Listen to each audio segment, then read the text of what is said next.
আসসালামু আলাইকুম viewers, welcome to Shahranisha studio diary. আমি একটা লোকাল সিএনজিতে, এটা অনেক পুরনো ব্লগ, অফিসের অনেক আগের ব্লগ। আমার চেহারা এখন অসুস্থতার থেকে ভেঙে পড়ে গেছে। যাই হোক, তখন আমি নতুন হেয়ার কাট করছিলাম, আমার ড্রেসটা একদম নতুন ছিল, আমি আর পরে অফিস যাচ্ছিলাম। তো সেই দিনের ব্লগটা শেয়ারই করা হয়নি আপনাদের সাথে, তো সেই ব্লগটা আপনাদের সাথে শেয়ার করতেছি। আমি আর পরান লোকাল সিএনজির পর বাসে উঠলাম, আর বাসে আমি আর পরান একটা সিটে বসলাম, সামনে একটা টায়ার ছিল। তো আমি আর পরান ভালো মুডে বসে ব্লগ করতে যাচ্ছিলাম। আমি আমার বাঁকা দাঁতগুলো আপনাদের দেখাচ্ছিলাম, আর পরানের সাথে গল্প করছিলাম। লোকাল বাসে ওঠার সবচেয়ে অমায়িক জিনিস হচ্ছে আপনাদের অনেকক্ষণ অপেক্ষা করতে হবে। এটা আগস্ট মাসের ব্লগ এবং 15ই আগস্টের আগের ব্লগ, কারণ এই জন্যই ওইখানে অলরেডি আমাদের অফিসের সামনে তখনও 15ই আগস্টে এটা ঘুরতেছে। অফিসে ওই দিন সমাবেশের জন্য অনেক লোক কম আসছে। স্যার বসা, খাদিজা আপু বসা, আমরা বসে গল্প করতেছিলাম স্যারের সাথে। এরপর সালে ভাই আসলো। সালে ভাইয়ের এখন অন্য ব্রাঞ্চে ট্রান্সফার হয়ে গেছে। উই মিস ইউ সালে ভাই। এটা ছিল আমাদের সালে ভাইয়ের সাথে মনে হয় আমার করা শেষ ব্লগ। এখানে আমাকে কেউ হেল্প করেনি, আমার কলিগরা কেউ হেল্প করে না, স্রেফ ইমরান ভাই ছাড়া। পড়ানো ক্যামেরার সামনে আসতে চায় না অতটা, আমি তাকে জোর করে ফোর্স করে নিয়ে আসি। খাদিজা আপু ক্যামেরা করে আসছে, ক্যামেরা ফেস দেখাতে চায় না। হ্যাঁ, কেমন পাচ্ছি চাই সালে ভাই? কেমন কোনো ডিমান্ড নাই। কেন ডিমান্ড নাই? কেন এত সুন্দর একটা, আগে দিন কইছিলাম না, এত ভালো একটা বললাম না, না আপনি ভালো চাকরি বাকরি করেন, দেখতে শুনতে সুন্দর চট্টগ্রামের ছেলে, কোনো ডিমান্ড থাক না কেন? চট্টগ্রামের ছেলে নীতি শেষ করে ফেলায় মানুষজনের, মানে মেঘে বাপকে। না আমি অন্য একটা ভিন্ন ধরনের এরকম হতে পারে। আচ্ছা, কোনো ডিমান্ড নেই, মেয়ে হলেই হচ্ছে। মানে 2 বছর বয়স হইলেও সমস্যা নেই, 2 বছর বয়সেতে বিবাহ উপযোগী মেয়ে হলেই হচ্ছে। পাইলা পিছনে মানে কিছু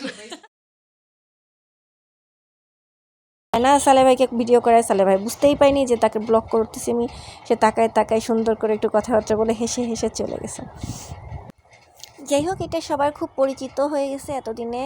আমাদের বঙ্গভবনের পিছন পাশটা, যে পাশটা থেকে আমাদের এইখানের মানে এই অফিস থেকে দেখা যায়, এবং হালকা বৃষ্টি হচ্ছে। তো আমার আর খাদিজা আপুর মাথায় একটা পাকা শয়তানি কাজ করলো যে আমরা এই বৃষ্টিতে ভিজতে চা খাইতে যাবো। কর্পোরেট এরিয়ায় তো এমনি ভেজা যায় না, তো ভাবলাম যে চলো আমরা এই বৃষ্টিতে ভিজতে চা খেয়ে আসি।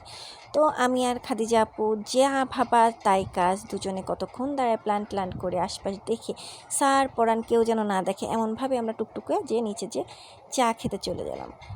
তো এটা আমাদের অফিসের এখানে নিচেই অস্থির একটা চা বানায়, আর সব ধরনের জিনিস দিয়ে চা বানায়। একটা জিনিস মানে যেটা হচ্ছে টনিক, সেটা আমি পরদিন খাইছি, কিন্তু সেটা ব্লক করতে পারিনি, এক্সট্রিমলি সরি। সেটা কাঁচামরিচ দিয়ে লেবু দিয়ে বানায়। আর খাদিজা আপু খাচ্ছিল লাল চা, সে লাল চা খাইতে পছন্দ করে। এই চাচুচ হচ্ছে চার দোকান, তার ব্যবহার জাস্ট অমাইক, খুব ভালো ব্যবহার করে। বঙ্গভবনের পিছন পাশটায় এই চার দোকানটা আছে। তো আমি হচ্ছে দুধ চা খাচ্ছিলাম, এই যে আমার দুধ চা, বাইরে বৃষ্টি হচ্ছে, অস্থির ওয়েদার, আর আমরা মজা করতেছিলাম। আজকের ব্লগটা কেউ মিস করবেন না, কারণ ব্লগে অনেক মজার জিনিস আছে। একটা অফিসে যে কত সুন্দর সৌহার্দ্যপূর্ণ সুন্দর সম্পর্ক হতে পারে, তার প্রতিটা জিনিস আছে এখানে। আমাদের রাজিয়া ম্যাডাম বসা আর রুমানা ম্যাডাম বসা, তারা দুজন সিনিয়র। ইমরান ভাই, সেও সিনিয়র, তারা তিনজন একই পদে জব করে। ইমরান ভাইয়ের সাথে আমি কথা বলতেছিলাম, সে মূলত হালকা সুরে গান গাচ্ছিল, যেটা আমি ভিডিও করছি।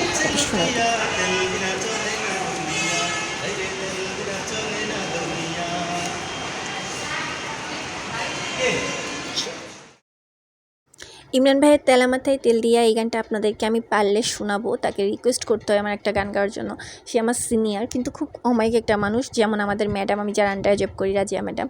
তো ম্যাডামের কিছু লোকজন আসছিল, সেই বাবুদের সাথে খাদিজা আপু খেলা করতেছিল। তারপর হচ্ছে সালে ভাই এসে বাচ্চাটার সাথে মজা করতেছিল। আপনারা দেখেন, আপনারাও মজা করবেন।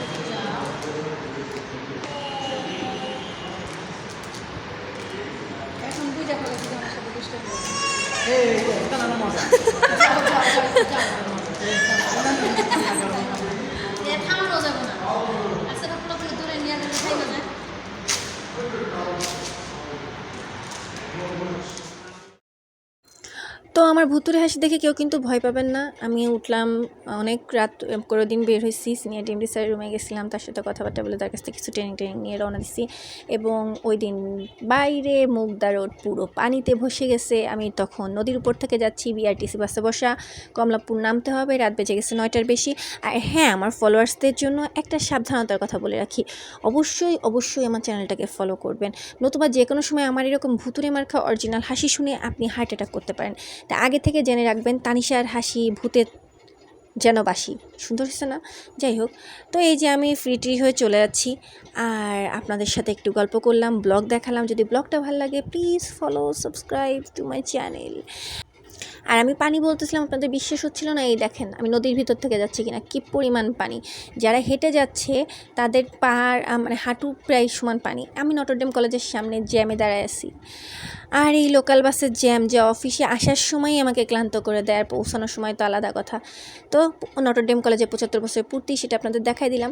তবে আমি লোকাল বাসে কয়দিন উঠে অনেক কম আমার অভিজ্ঞতা, তারপর যতটুকু বুঝছি BRTC is the best for journey. ঢাকার শহরের জার্নির জন্য বিআরটিসি বেস্ট। এই কাকুটা অনেক কিউট ছিল এবং লক্ষ্মী ছিল, মানে কিছু ভদ্র ড্রাইভার থাকে না, ভদ্র সভ্য ড্রাইভারদের মধ্যে, সেরকম। তার গাড়িটার সামনে ফুল টুল দিয়ে সাজানো, অনেক সুন্দর করে সাজানো ছিল।